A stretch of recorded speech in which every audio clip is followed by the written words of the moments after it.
गरीब माणसाला धर्म नसतो. आमचा फक्त आक्षेप हा बांगलादेशी लोकांशी आहे. मी परवा 22 तारखेला अंतरवाली सराटीला दादांना भेटायला चाललो. माझ्या बोलण्यावरती त्यांनी आंदोलन स्थगित करण्याची एक आवाहन केलं. नमस्कार, story.comच्या व्हिडिओमध्ये तुम्हा सर्वांचं स्वागत. आपण पाहतोय की गेले 2 दिवसापासून बांद्रा रेल्वे स्टेशनवर अनेक अतिक्रमण रेल्वे विभागाकडून हटवण्यात आले. गेल्या अनेक वर्षापासून असलेली ही अतिक्रमणं, रहिवाशांची अतिक्रमणं हे पाडण्यात आले आहेत. मात्र अनेक संसार उघड्यावर पडले आहेत. लहान मुलं, महिला असलेला मोठा वर्ग होता आणि त्यामुळं अनेकांचे संसार हे उद्ध्वस्त झाले आहेत. त्याच बाबतीत आपल्यासोबत बोलण्यासाठी आमदार प्रसाद लाड. सर, काय सांगाल?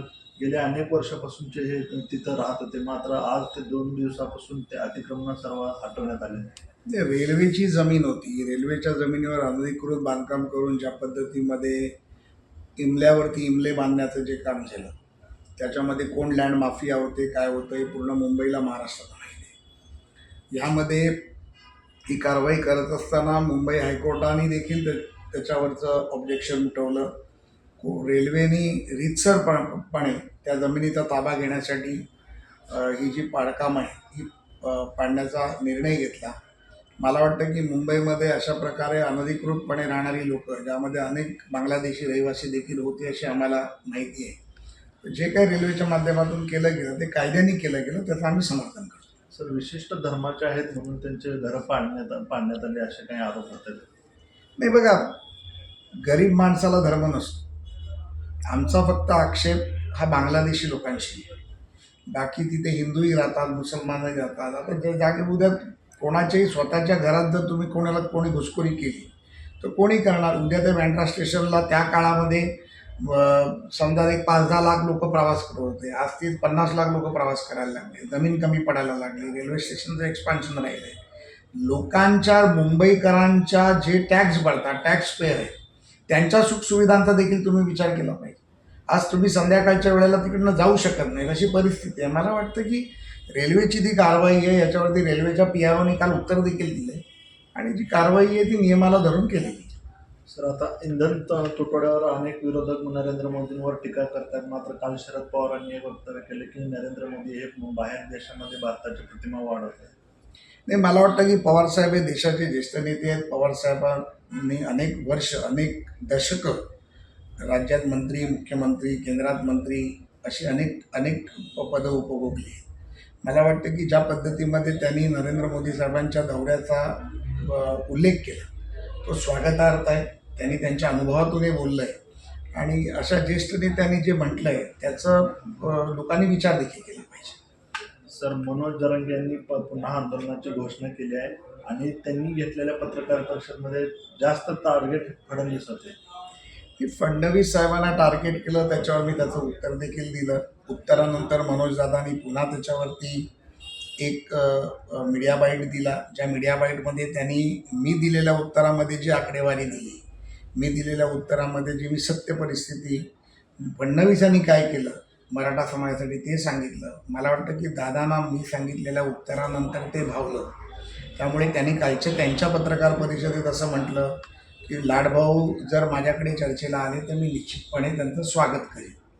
आणि त्यांनी जर सन्मानाने भाऊ म्हणून जर मला तिथे बोलवलं, एक मराठा समाजाचा कार्यकर्ता म्हणून बोलवलं आणि ज्या मराठा आंदोलनामध्ये माननीय मनोजदादा जरांगे पाटलांचं एवढं श्रेय आहे, याच्यामुळे आज मराठा समाजाला आरक्षण मिळालं.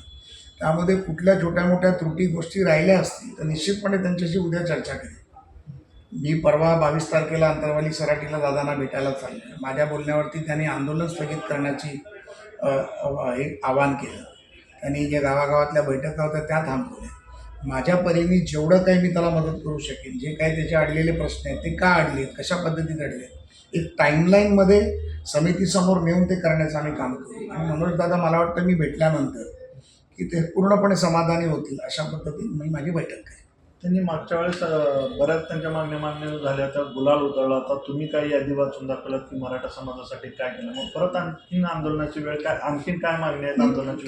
काही गोष्टी अशा असतात की ज्या न्यायप्रविष्ट असतात. काही गोष्टी अशा असतात की त्या चौकटीत बसून कराव्या लागतात. काही गोष्टी अशा असतात की कदाचित त्या दादापर्यंत पोहोचतात.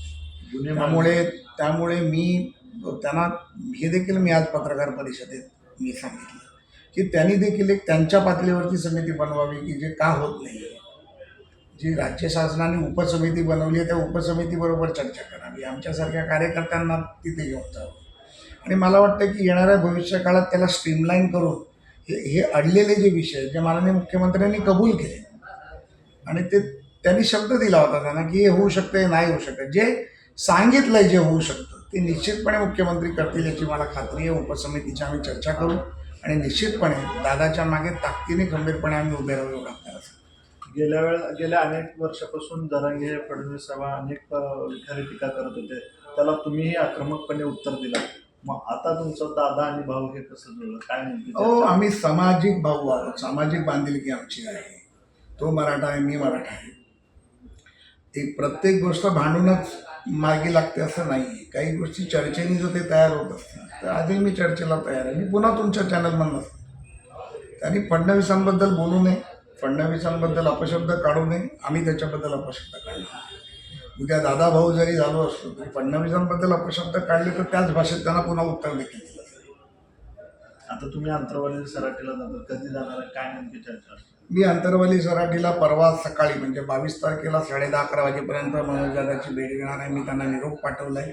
मी गंगाधर काळकुटीच्या माध्यमातून त्यांना निरोप देखील दिला आहे. उद्या सकाळी मी एस पीशी बोलून एस पीना देखील त्यांना निरोप द्यायला सांगणार आहे. आणि निश्चितपणे मी परवा त्यांची भेट घेऊन तिकडे मी पत्रकार परिषद देखील घेणार आहे. ते आमदार प्रसाद लाड आता मराठा समाजाच्या आंदोलनामध्ये आणि सरकारमध्ये योग्य समन्वय प्रसाद लाड हे कसं साधतील हे आता आपल्याला पाहावं लागेल. कॅमेरामॅन दीपक सावंतसह मी प्रकाश पाटील, story.com, मुंबई.